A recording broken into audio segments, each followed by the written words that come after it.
এখানে আপনারা বসবাস করেন, আমি এসে যেটা দেখলাম সবাই খুব মিলেমিশে আছেন, শান্তিতে আছেন এবং এই মিলেমিশে থাকবেন। আর একটা কথা আমি বলি যে আমরা কিন্তু সনাতনী, সবাই কৃষ্ণ ভক্ত হন, কালী ভক্ত হন, রাম ভক্ত হন, হরিচাঁদের ভক্ত হন। আপনারা কেউ বিভক্ত হবেন না, সবাই ভক্ত হবেন। অনুষ্ঠান বাড়তে পারে, একটার জায়গায় আরও 5টা হোক, তাতে কোনো অসুবিধা নেই, কিন্তু দেশাদেশি রেশারেশি যেন না থাকে নিজেদের মধ্যে। আর ওই হরিভক্ত আচার মালা, কৃষ্ণভক্ত তুলসীর মালা যখন কাফের বুলে কাটবে তখন কিন্তু মালা টালা দেখবে না। দেখেন না কাশ্মীরে কি ঘটনা ঘটেছে, ওই জায়গায় কে কোন দল করে আর কে কোন ভক্ত তাকে জিজ্ঞেস করেছে? বলছে মুসলমান থাকলে আলাদা হয়ে যাও, হিন্দুরা এক জায়গা হয়ে যাও। তাহলে ঘটনাটা কি? তাহলে আপনারা নিজেরা ঐক্যবদ্ধ হন। কে কোন রাজনৈতিক দল করবে সে জিনিস আলাদা, এটা হচ্ছে যার যার মৌলিক অধিকার। যে সরকার ভালো কাজ করবে মানুষ তাকে ভোট দেবে, তাই তো নাকি? ওই জায়গায় কারো হাত দেওয়া উচিত না, কিন্তু ধর্ম রক্ষার ক্ষেত্রে আমাদের সবাইকে ঐক্যবদ্ধ থাকতে হবে, তাই না হলে কিন্তু সর্বনাশ হয়ে যাবে একদম। যদি আপনারা ধর্ম রক্ষার ক্ষেত্রে ঐক্যবদ্ধ না হয়ে নিজেদের মধ্যে ভেদাভেদ রাখেন তাহলে কি হবে? দুর্বল হয়ে যাবেন, সবাইকেই মার খেয়ে মরতে হবে। এইটুকু আপনাদের কাছে আন্তরিক নিবেদন। আপনারা মুসলমানদের কোনো জলসায় গিয়ে দেখবেন তো ওই জায়গায় বসে কেউ বিড়ি সিগারেট খায় নাকি? চুপ করে বসে থাকে সবাই, যে ওই মৌলানা কি কয় তাই আমাকে শুনতে হবে, বুঝেছেন? আর আমাকে আর একজন খোঁচায়, হাসতিস। আর এক মন দিয়ে সবাই এক ধ্যান দিয়ে গান শুনতে হবে। কি বলছে? ভালো ভালো প্রশ্ন করেছে আমার বিপক্ষে শ্রদ্ধেয় দাদা নিশিকান্ত সরকার, তার পরিচয় দেওয়া একটু দরকার। তিনি ওপার বাংলার একজন প্রখ্যাত কবি। উনি শিক্ষিত মানুষ, পিওর সায়েন্সে বিএসসি পাশ করে টিচারই করতেন। তারপরে ওনার ভাষাই তো বোঝা গেছে যে উনি একজন শিক্ষিত কবি। আমার সঙ্গে যদিও বেশি গান গায় নির্মল সরকার, দাদাও আসতে পারে না, কারণ সংসারে ওই নাতি নিয়ে থাকতে কাম সারা। নাতি আবার ওনারে ছাড়তে চায় না, দোকানপাট আছে, ব্যবসা বাণিজ্য আছে। দাদা আজকে গান্ধারীর ভূমিকা নিয়ে কৃষ্ণের ভূমিকা আমাকে দিয়ে প্রশ্ন করে গেছে, তাই না? তার মধ্যে আবার একটা খোঁচানো প্রশ্ন করিস, কৃষ্ণ তোমার ভাই রাধা দাঁড়ানো কেন? কেন তুমি দাঁড়ানো থাকলে ভাল লাগতো নাকি? নাকি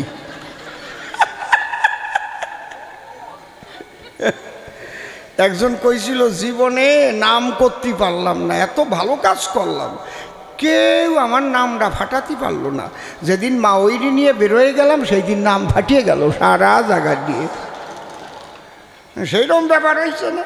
উনি আমার মাওই, আমি কারে নিয়ে দাঁড়ায় আসি, আমি কারে নিয়ে নাচি, সে জায়গা ওনার চোখ যাবে কেন? ঠিক না বাবা, নির্কমল ঠিক।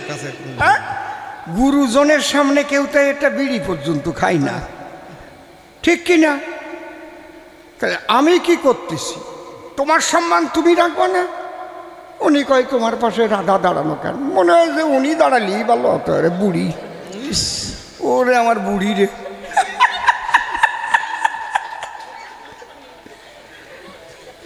রাধারে দেখতে শুনতে ভাল লাগিছে আমার, তাই ওই জায়গায় দাঁড় করাইছে। কত দেখি, আর এই দাঁড় করাইছি কি আমি না আপনারা দাঁড় করাইছেন?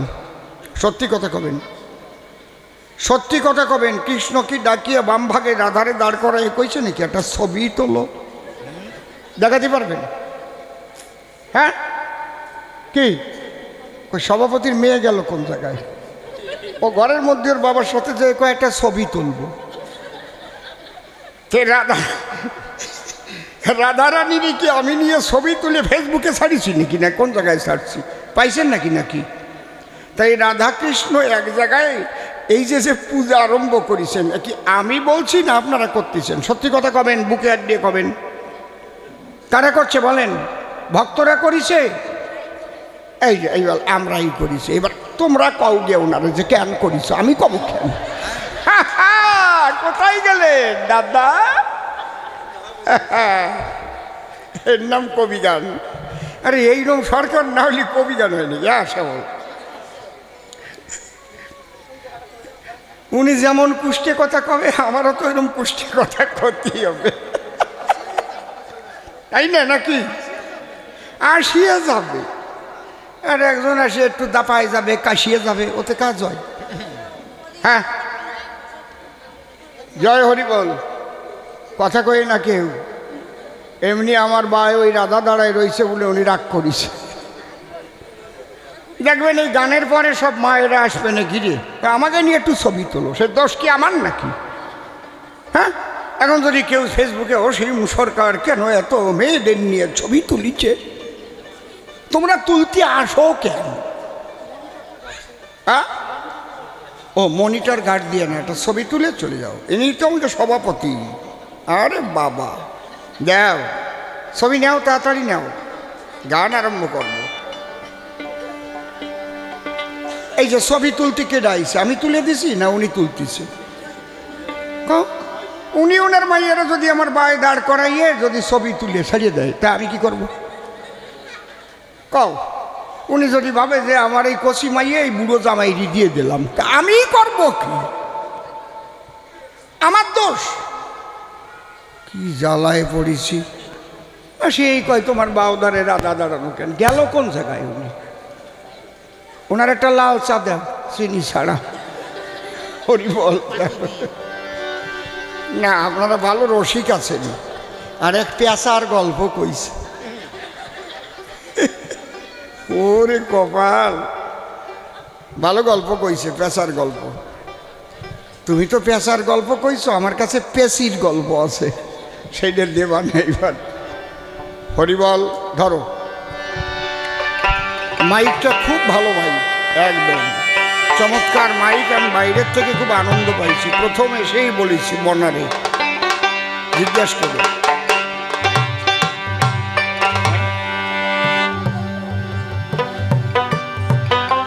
দেখেন, আমি সনাতনী ধ্বনি দেই, সবাই এক। জয় জয় রাধা কৃষ্ণ নিতাই গৌর রাম সীতা মাতম, মা কালীর প্রীতে হরি হরি বল।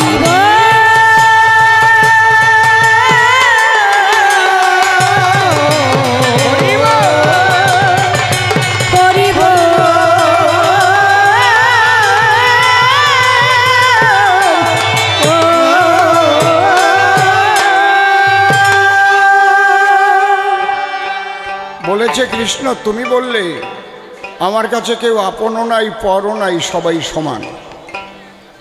তাহলে তুমি আবার অর্জুনের রথের সারথি হলে কেন? প্রশ্ন করেছি না? ভারী সুন্দর প্রশ্ন। ওইটুক খালি পড়িছ।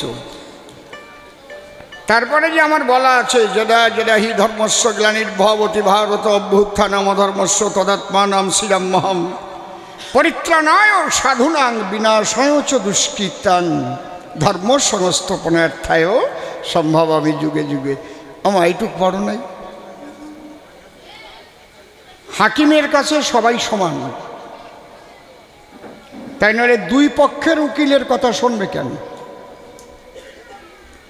দুই পক্ষের উকিলের কথা শোনার পরে হাকিম বিচার করে রায় দিয়ে কেউরে খালাস করে, কেউরে দেয় জেলে ভরে।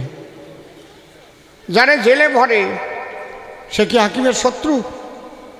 যারে খালাস দেয় সে কি হাকিমের বিয়াই হয়? কথা কইও, হাকিমের কাছে সবাই সমান, কিন্তু বিচারক বিচার করে দণ্ড করে দান। আমি ভগবান, আমার কাছে সবাই সমান, কিন্তু আমি বিচারক। যে যেমন কর্ম করবে সে তেমন ফল পাবে, তার দোষ কি আমার? কি দোষ আমার? এই জন্যে দোষ আমার না। আগে ছেলে মেয়েদের সুশিক্ষা দাও, সৎ গুরু ধরাও, সৎ কথা শোনাও, সুশিক্ষিত করো। এটা হচ্ছে মা বাবার কাজ। তুমি কি করিছো তোমার ছেলেদের বলো? অমানুষ বানালে কেন? কাঁদতেছে, আমার ছেলে মরে গেছে রে। মরবে না তো আরো আগে মরা উচিত ছিল, তার সাথে ওই ডেও মরা উচিত ছিল। কাঁদতেছে, ব্যাপারটা কি ভৈরবী? হ্যাঁ,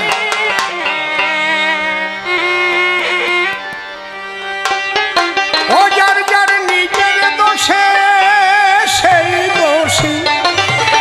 একটু ভাই, যার যার নিজের দোষে সেই দোষী। ভগবান ভালো কাজ করলে ভগবানের বাপের সাধ্য নাই তোমারে নরকে পাঠাবে, আর খারাপ কাজ করলে তোমাকে টেনে স্বর্গে নেবে, তাও ভগবান পারে না। তাহলে তোমার কর্মই তোমার এভিডেন্স, প্রমাণ। তুমি স্বর্গে যাবা না নরকে যাবা? এক গুরুদেবের শিষ্য গুরুদেবরে বলতেছে, বাবা তোমার কাছে থেকে থেকে একটা জিনিস আমি শিখেছি। কি? মানুষ মরে গেলে কে স্বর্গে যাবে আর কে নরকে যাবে আমি বলে দিতে পারি। কই কোষ কি? কোন জায়গাতে শিখলি এই বন্তর? কয় হ্যাঁ বাবা শিখেছি। ঠিক আছে।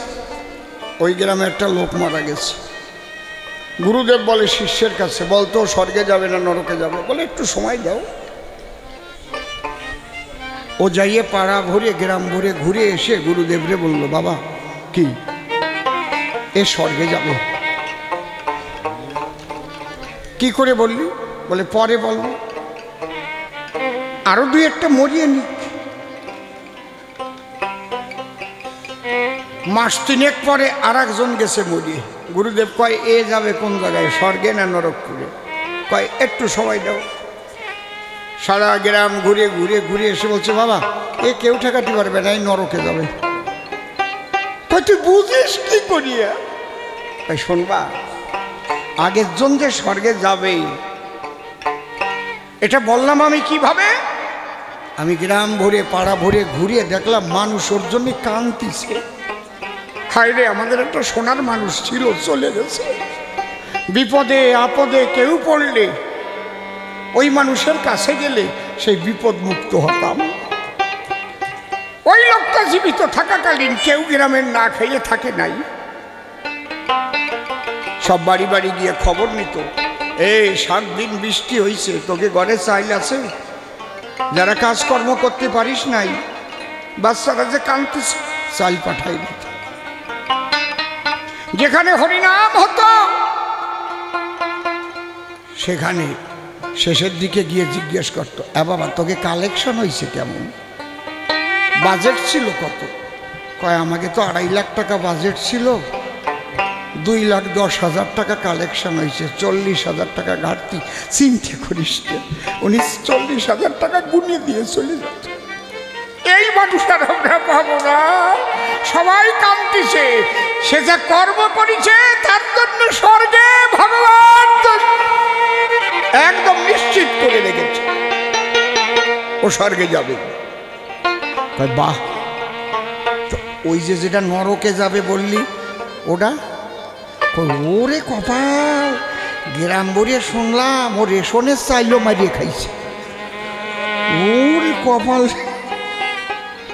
বিশ্রী সমস্ত দুর্নীতি করিয়ে করিয়ে, মানে গ্রামের লোক আরো মস্তান নিয়ে বেড়াতো ঘুরিয়ে, কত মানুষের যে ক্ষতি করেছে। ভালো মানুষের নামে কটুস করে যাইয়ে মিথ্যেকে জুড়ে দিয়েছে, টানাই যাইয়ে ভালো মানুষের নামে সবাই করছে শালা মরিছে, গ্রামটা শান্তি পাইছে।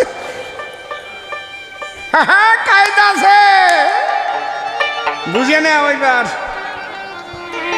কি কোথায় যা বুঝতেছ তো নাকি? তাহলে দোষ কার, কৃষ্ণের না কর্মের?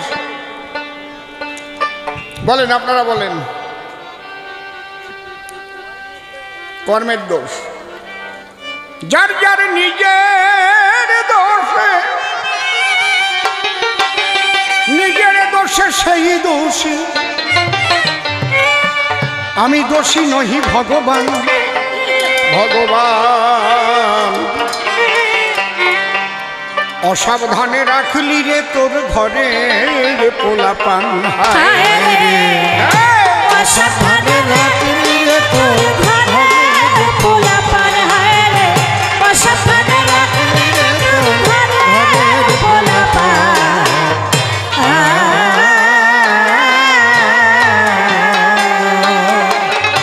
নিজের দোষে সেই দোষী, নিজের দোষে সেই দোষী, নিজের দোষে সেই দোষী, দোষী নহে ভগবান। অসাবধানে রাখলি রে তোর ঘরে পোলাপান। অসাবধানে রাখলি রে তোর ঘরে পোলাপান।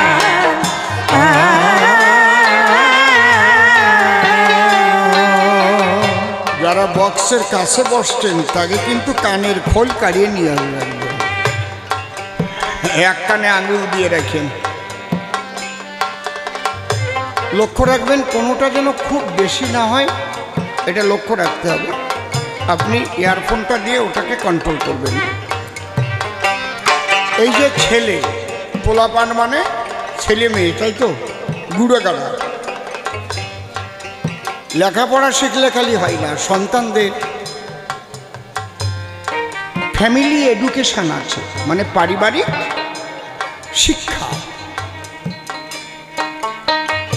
যেমন আমার বাবা মা ছোট থেকে সন্ধ্যার সময় যত পরীক্ষা থাকুক যা থাকুক 15 মিনিট ঠাকুর ঘরে বসে সন্ধ্যা আরতি করতে হবে। তার গান ছিল আলাদা, এটা করতেই হবে। যে যেখানে থাকবে, খেলতে গেছে, যা যেখানে আছে, ওই সন্ধ্যের সময় হাজির হতে হবে, তাই নাহলে কড়া শাস্তি।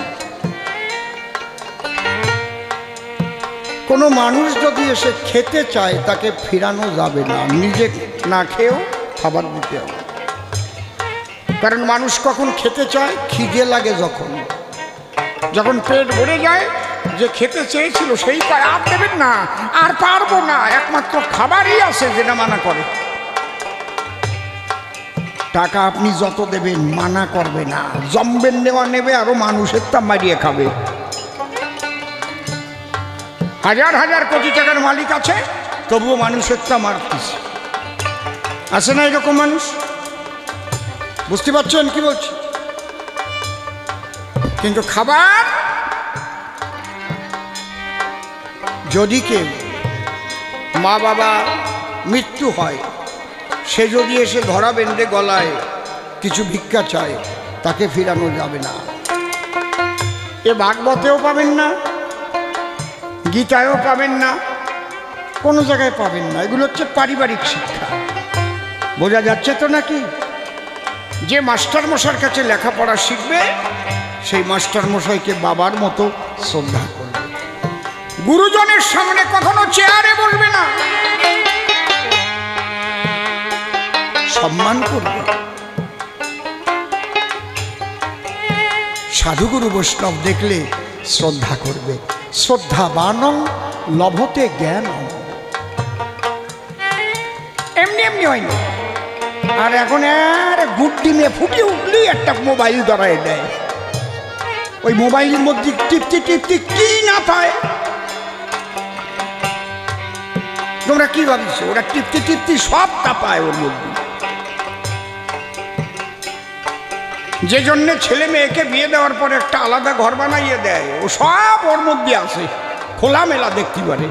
তা কি হয়, ফাজিল হবে না? কি খারাপ কথা করছো নাকি? খারাপ কথা বলতেছি? সন্তানদের সুশিক্ষা দিতে হবে। ওয়া গান্ধারী, কোনদিন কি শাসন করেছো তোমার ছেলের কান ধরি? আমি কৃষ্ণ, আমার মার কান মলা খাইছি। আর পরের বাড়ি যাবি, ননি খাবি, দেখেন নাই ক্যালেন্ডার? অবশ্যই দেখেন নাই? এই পারিবারিক শিক্ষায় শিক্ষিত করতে পারোনি তোমার সন্তান, বরং তোমার ছেলেরা যদি কুকর্ম করে তুমি তার সাপোর্ট করেছো, আশকারা দিয়েছো, আশকারা দিয়েছো। এই দুর্যোধন কি ভীম রেকর নিমন্ত্রণ, ওরে বিষ খাওয়াইয়ে মারার প্রয়োজন কেন? বলি তোর পাশাপাশি ওই ভীমের গায়ে বল বেশি, ওরে দেখলেই আমার উচাটন হয় মন, ওইটারে মারতেই হবে। মা যদি এই শিক্ষা ছেলেরে দেয় তার বংশ নিপাত হবে না, না কি হবে? কর্মশয় আজকে কান্দিছে, আমার ছেলে বেঁচে গেছে। এইসব কাজ করিস তাই আসি আমার হাসি আইছে। কি কি করিস তা মনে নাই? হ্যাঁ, কেমন দেখতে মন লাগে। কবে না মানুষ কি কবে না? আকাশগুলো যখন করিস খালি খালি শিখাই দেছে ওর ছেলেরে, এই ভীমরে দিয়ে এই গালাগালি, যা ওরে পাবনের ছেলে বলে গালাগালি দিয়ে। কেন? সে পাণ্ডুর ছেলে, তারে যদি গালাগালি যায় এ পাবনের ছেলে। এই গালাগালি শিখিয়েছ, পরের ছেলেকে ডেকে এনে বিষ খাইয়েছ, মা বেটা একসঙ্গে মিলেমিশে আকাশগুলো করেছে। যারে যারে নিজের দোষে সেই দোষী, নিজের দোষে সেই দোষী, দোষী নহে ভগবান। অসাবধানে রাখলি রে তোর ঘরে পোলাপান, হায় রে অসাবধানে রাখলি রে তোর ঘরে পোলাপান।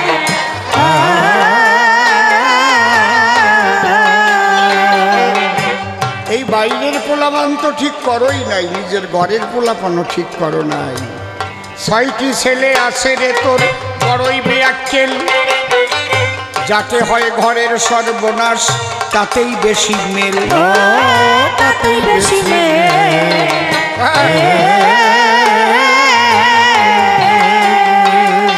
তুই শেষ পরীক্ষায় করিবি ফেল, শেষ পরীক্ষা করিবি ফেল, আসবে যেদিন কালের টান। অসাবধানে রাখলি রে তোর ঘরে পোলাপান, হায় রে অসাবধানে রাখলি রে তোর ঘরে পোলাপান।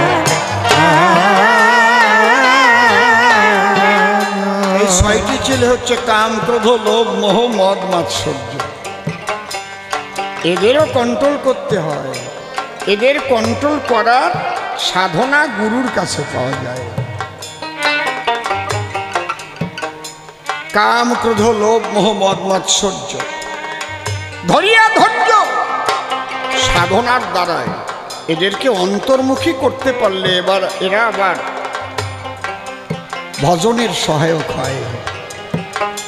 তা তো করে নাই। বড় ছেলে চঞ্চল বেশি অঞ্চলে তার নাম, সকলে গর্ব খর্ব করে নামটি তাহার কাম। নামটি তাহার কাম,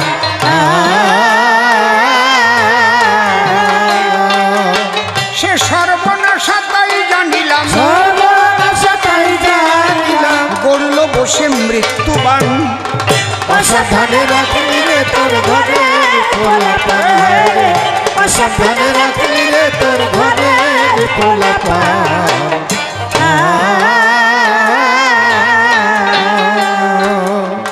তোর মেয়ে ছেলে সকল কাজে করে শুধু ভুল, আমারটা একটু বাড়বে, লেডিসটা একটু টোন কমবে। মেয়ে ছেলে সকল কাজে করে শুধু ভুল, কতবার যে লোক সমাজে কেটেছে নাক চুল। কেটেছে নাক চুল,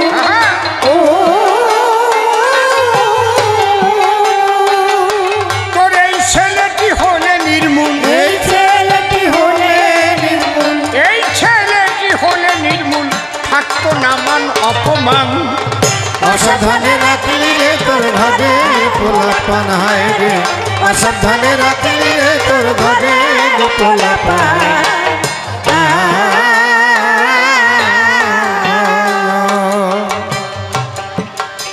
লোভ মোহ আর 2টি ছেলে মদ আর মাৎসর্য, পাড়ার লোকে বলে ওদের স্বভাবে কদর্য।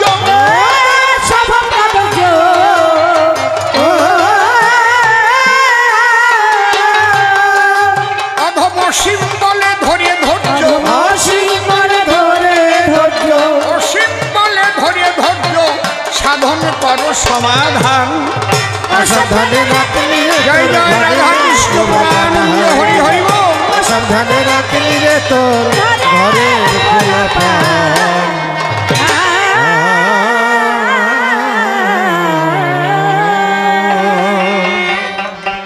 রাধা কৃষ্ণের যুগল পদ্ম হৃৎপদ্মে করে আরাধ্য শুদ্ধ চিত্তে প্রণতি জানাই। সাধুগুরু বৈষ্ণব হেরি আর যত পুরুষ নারী আমার ভক্তিপূর্ণ প্রণাম গ্রহণ করিবেন সবাই। মানুষকে প্রণাম দিলে সে প্রণাম ঈশ্বরে মিলে, সর্বশাস্ত্রে তাহার প্রমাণ পাই। কবি চণ্ডীদাস যিনি উচ্চকণ্ঠে বলেছেন, তিনি সবার উপর মানুষত্ব তাহার উপর নাই। তাই দাঁড়াইয়া সভ্য সভা পরে মানুষের পদ নখরে করজোড়ে বারে বারে ভক্তিপূর্ণ প্রণাম জানাই। আপনারা আশীর্বাদ দিলে পরে কৃপা করবেন কৃষ্ণ নটবরে এবং আমার ব্রজেশ্বরী রায়। বন্দনার ভাব করে শেষ বক্তব্য করিব পেশ। সুন্দর পরিবেশ আমি করি দর্শন, সুন্দর হয়েছে সভাখানা মনোলোভা, বসেছেন যেন দেবী দেবা, বারে বারে করি সবার চরণ বন্দন। আমি চরণ ধরে করি মানা, কেউ টুকটাক কোনো কথা বলবেন না, একদম শান্ত হয়ে থাকবেন সর্বজন। আমার বিপক্ষ কবি যিনি, গান্ধারী নাম ধরে তিনি, আমাকে ইদানি করেছে শ্রীকৃষ্ণ নারায়ণ। কয়েকটি প্রশ্নের জবাব জানবার তরে প্রশ্নগুলো আমায় করে, ওর 100 ছেলে গেছে মরে, তাই অঝরে ঝরে দুই নয়ন। রাত্রিবেলা মশাল নিয়ে হাতে মৃতপুত্রদের মুখ দেখিতে কুরুক্ষেত্রে দিয়েছে দর্শন। এই সময় আমি কালো শশী তার পিছনে ছুটে আসি, সে শুনেছে একটা কুটিল হাসি, প্রথম প্রশ্ন করেছে উত্থাপন। তাহলে প্রথম বলি, তোমার ঠাই মা, আমি এই হাসি হাসি নাই। এই হাসি হাসলো কোনজন? এই হাসি হেসেছে কেটা? বলি আমি নন্দের বেটা। মহাকালের হাসি তুমি করেছো শ্রবণ। মানুষ যখন ক্ষমতা হাতে পায় তখন বিভিন্ন কুকর্মে জড়িয়ে যায়, তখন বোঝে না যে ভবিষ্যতে এর পেতে হতে পারে কোনো ফল। এই রকম কর্ম তোমার আছে। খুলে বলি তোমার কাছে, যেদিন দ্রৌপদীর চোখে ঝরেছিল জল, তোমার ছেলে আদেশ দিল, এই দুঃশাসন, দ্রৌপদীকে চুল ধরে নিয়ে আসা ভালো। টানতে টানতে নিয়ে আয় এই সবার ভিতরে। অন্তরে আমার আছে, ভাবো ওকে উলঙ্গিনী করিয়ে আমার উরু পরে বসাইব। দেখেছেন? যা নিয়ে আয় ধরিয়ে। দুঃশাসন যখন চুল ধরে আনতে গেল, দ্রৌপদী কানতে কানতে তোমার দরজায় গিয়ে ঠুস হয়ে পড়েছিল। বলেছিল, আমিও নারী, তুমিও নারী, তুমি আমার সম্পর্কের শাশুড়ি, আমি তোমার বধূমাতা, মিথ্যা কথা নয়। তোমার ছেলে ধরে আমাকে চুলে খোলা রাত সভা তলে নিয়ে কাপড় খুলে উলঙ্গিনী করে উরুতে বসাতে চায়। মাগো, নিবেদন করি তোমার পায়, তুমি আমাকে দাও একটু আশ্রয়। সেদিনের কথা মনে হয়? সেদিন তুমি দরজায় দিয়ে খিল হেসেছিলে, খিল খিল খিল ভেবেছিলে তাই তোমার মতো ভাগ্যবতী পৃথিবীতে আর কেউ নাই। তুমি শতপুত্রের মাতা, ভাবো নাই ভবিষ্যতে পেতে পারো তুমি পুত্র শোকের ব্যথা। দ্রৌপদীর চোখের জলের কথা শোনো দিয়ে মন। দ্রৌপদীকে কেশে ধরে নিয়ে গিয়েছিল শেষে রাজসভার ভিতরে, উলঙ্গিনী করতে গিয়েছিল যখন। দ্রৌপদী বিপাকে পড়ে দুই হাত উঁচু করে হা কৃষ্ণ গোবিন্দ বলে ঝরে তার দুনয়ন। ডেকে বলেছিল তাই, হে গোবিন্দ, তুমি ছাড়া আমার কেউ বান্ধব নাই। রাখে কৃষ্ণ মারে কে, মারে কৃষ্ণ রাখে কে, জানে সর্বজন। টোনটা একটু কমবে, ভলিউমটা একটু বাড়বে। আমি কৃষ্ণ শ্যামকানাই, সমস্ত বসন সেখানে আমি যোগাই, উলঙ্গিনী করতে পারে নাই। ওটা কিন্তু মহাকাল করেছিল লিখন। আজকে তোমার ছেলের ক্ষমতা আছে বলে তোমার বংশের একটা বউ তার কাপড় খুলে উলঙ্গিনী করে সভাতলে উরুতে বসাতে যায়। সে তোমার কাছে আশ্রয় চেয়েছিল, আর তোমার দ্বারা দরজা বন্ধ হলো, খিলখিল করে হাসলে সেই সময় অন্তরে আমার আছে, ভাবো আজ তোমার বিপদের সময় একটু হাসিয়ে তোমারে বুঝাবো যে বিপদের সময় হাসলে কি অবস্থা হয়।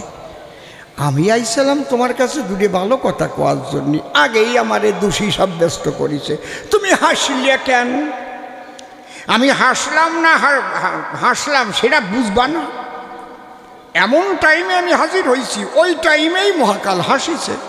আর উনি ভাবিছে মানে আমার উপর তো দোষ আছে। বাঁশি বাজে একই টানে, যার যেমন কান কি সে তাই শোনে। এক বইরে গিয়ে এক ময়না পুষিছে, ময়নারে দিন ভরিয়ে শিখায়, এ ময়না কৃষ্ণ কথা কয়া, কৃষ্ণ কথা কয়া, ক এই কথা কয় কেটে ওই জায়গা মানা করেছি না, একদম কথা হবে না। কোন রকম করে উঠতেছে, কথা কয় না, বোঝো না তা ময়না, ওর প্রাণে তো তা সয় না, ও যা চায় তা কিনে দিতে পারো না। এই হাসিয়ে পড়ে, আমার তো হাসিয়ে পড়ে। আমার এমনি বাজে কথা ভাল লাগে না, আমার লজ্জা।